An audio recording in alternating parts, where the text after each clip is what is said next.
Okay, so Fear Setting by Tim Ferriss. So this isn't a book. This is actually just a tool. By the way, I have my little son running around in the background. But uh, but yeah, so this is just a tool. This isn't a book. And Tim Ferriss has been a huge inspiration to me because I kind of want this podcast to not just be books, but also like tools, right, that you can apply, or programs, or courses or whatever. So, but primarily books. I mean, most information is still in books. So this whole thing of fear setting is something that I caught on to recently, and it seems to be really useful when you have like big changes in your life and you're on the brink of making that change. So anyway, if you go, this is his TED Talk. You can go to tim.blog/TED, and that'll take you to the fear setting exercise, his TED Talk, and also the slides, which are super useful. So I definitely advise you to watch the talk. He basically talks about how he is a manic depressive or bipolar, and if you know anything about that or have any experience around that, family members or whatever, which I have had, you know that they're very likely to commit suicide. And so anyway, he's in that camp, and he talks about how stoicism basically like kept him away from the ledge, like literally. So anyway, one of the things he says here is, I do, and coming from Tim Ferriss, this says a lot. So just on the blog page, it says, I do an exercise called fear setting at least once a quarter, often once a month. It is the most powerful exercise I do. And so coming from Tim Ferriss, this means a lot. He even wrote a book called Tools of Titans, right? So where he interviewed like the most successful people and asked them, what do they actually do? And so if this is his most powerful tool, and he's always looking for like the 80-20, I think it's definitely worth exploring or at least trying. So kind of like goal setting, right? Goal setting focuses on the positive. Fear setting really focuses on like the negative.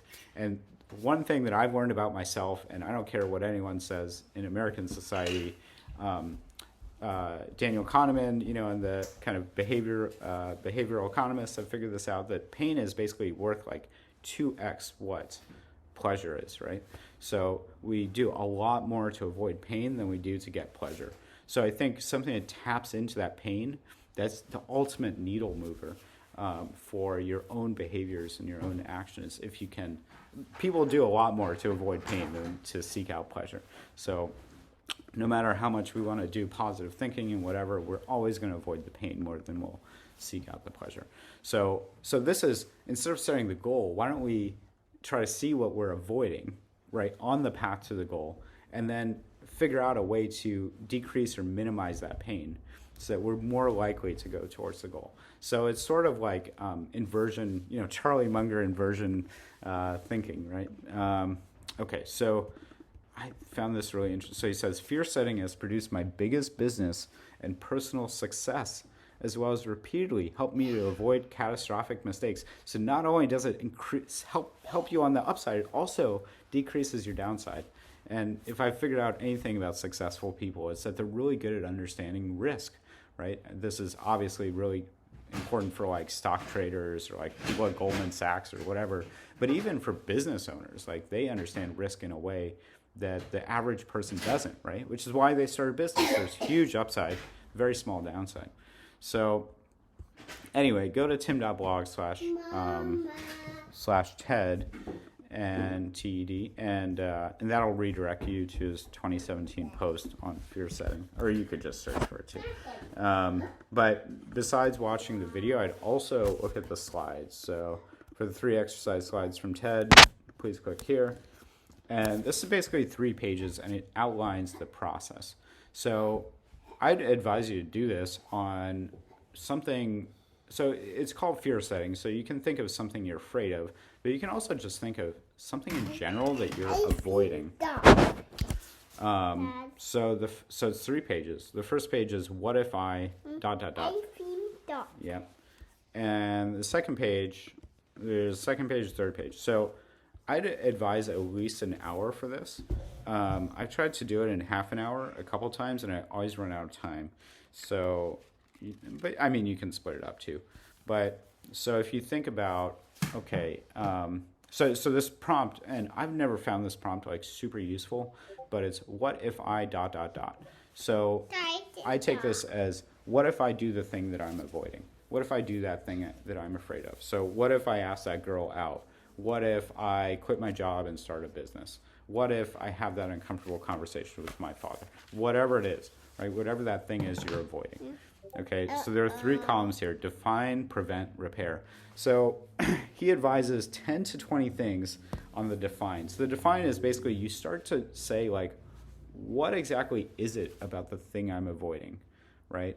Maybe I think, like, if I quit my job and start a business, maybe I'm afraid that I'll fail, right? Maybe I'm afraid I'll run out of cash.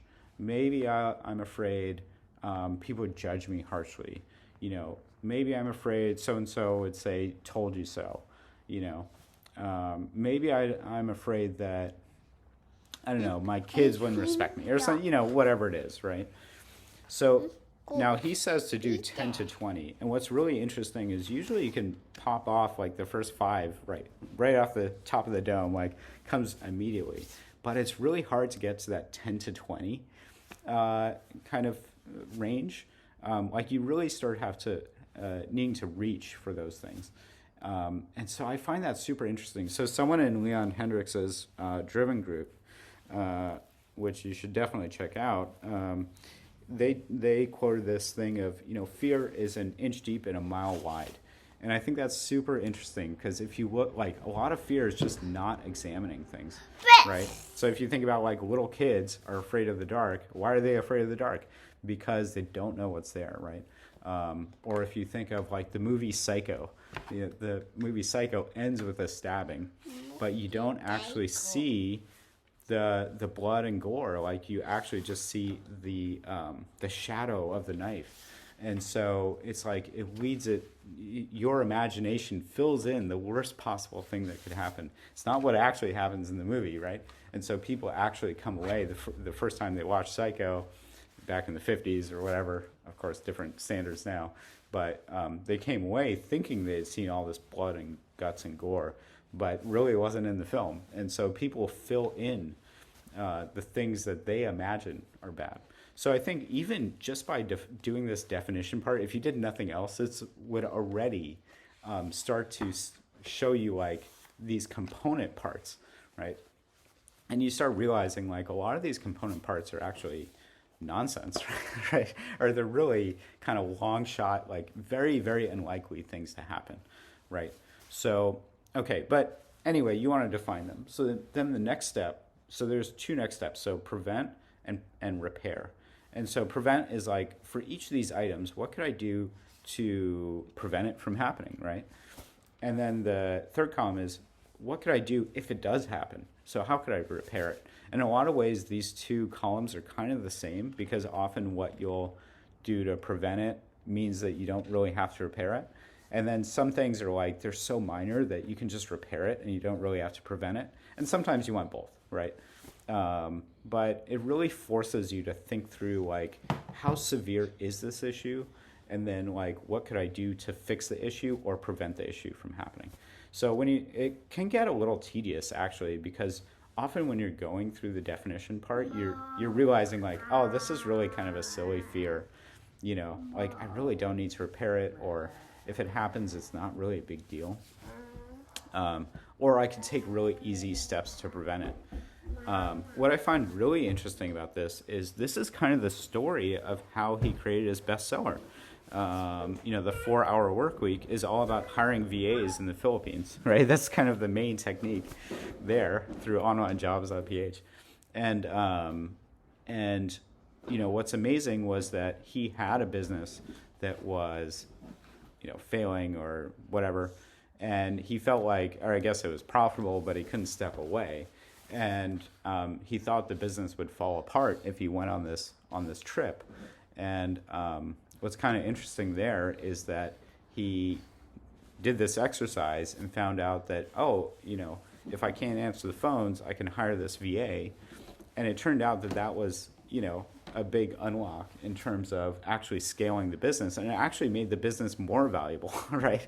So, and then he ended up not just traveling for a few weeks, he actually traveled for I think 6 months, right? And so Tim Ferriss is really into the book Vagabonding and this kind of travel lifestyle. So, which was, I think, super popular at that point. I don't know. We'll see if it continues on. But kind of interesting microcosm or synchronicity is I'm going through the same thing right now where I'm starting a business and I'm super worried about, we have a family trip coming up in about a month.